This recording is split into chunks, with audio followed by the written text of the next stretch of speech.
creative process doesn't really work on a 9-to-5 schedule, so you definitely can't force it. You have to let it flow and follow the process through. It's kind of like a journey from beginning to end.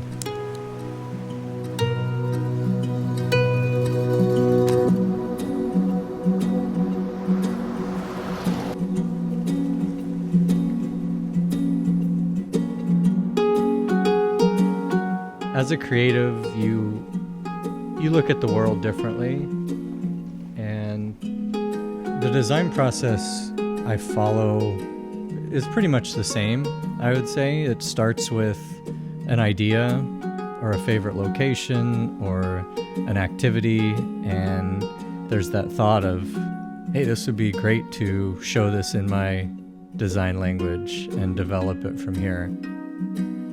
I think I'm drawn to mid-century modern design because of its timeless and clean, simple design style. Those artists and designers from the mid-1900s had a purpose with every element they included in a piece, and I try to carry that into my own work.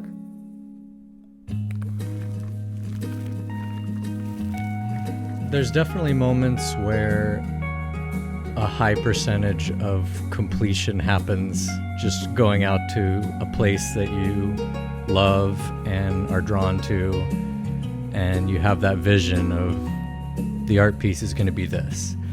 And then there's times where you have a bunch of little sketches and photographs, and you go back into the studio with a cup of coffee and spend the day just hashing out different sketches and throwing it in the computer and working digitally, bringing in another medium of some sort.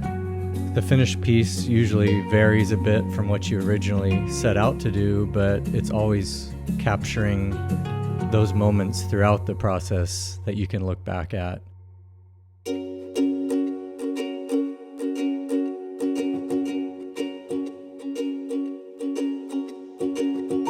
As a creative, sometimes inspiration strikes at 2 and 3 a.m., but these days I'm usually either dead asleep or feeding a bottle to a baby. So it's definitely been an adjustment, but there's also blessings that come with that, where they look at things that they've seen for the first time in such a magical way that it can be really inspiring and remind you of why you love looking at the Ko'olau Mountains or watching a sunset at Yokohama Bay or things like that maybe we take for granted sometimes when we get caught up into the rat race. I like to collect old surfboards too, because they all tell their own story, and even just taking those boards out for a surf, you can see throughout the ages, throughout the years, how different surfers might have developed their style based on the equipment they were riding.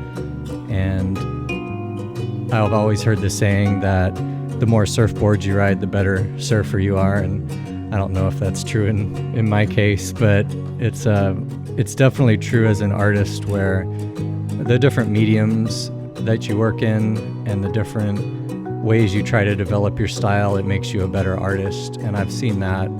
And always the better you are at something, or the more honed in you are with your style, the more fun you're going to have with it.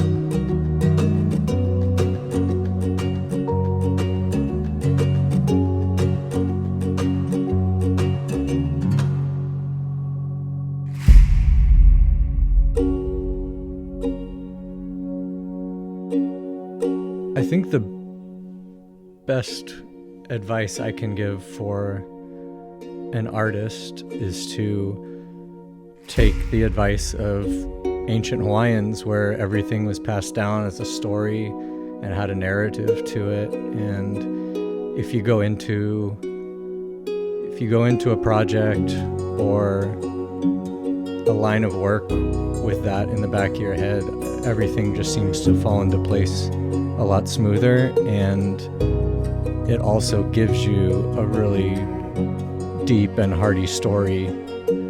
I know that I'm guilty of always trying to pack as many things into a day as I can, and sometimes you really need to step back and prioritize and make a list of what's important, because 100 years ago, we had far fewer things to jockey for our time, and I think we need to somehow get back to that as best we can.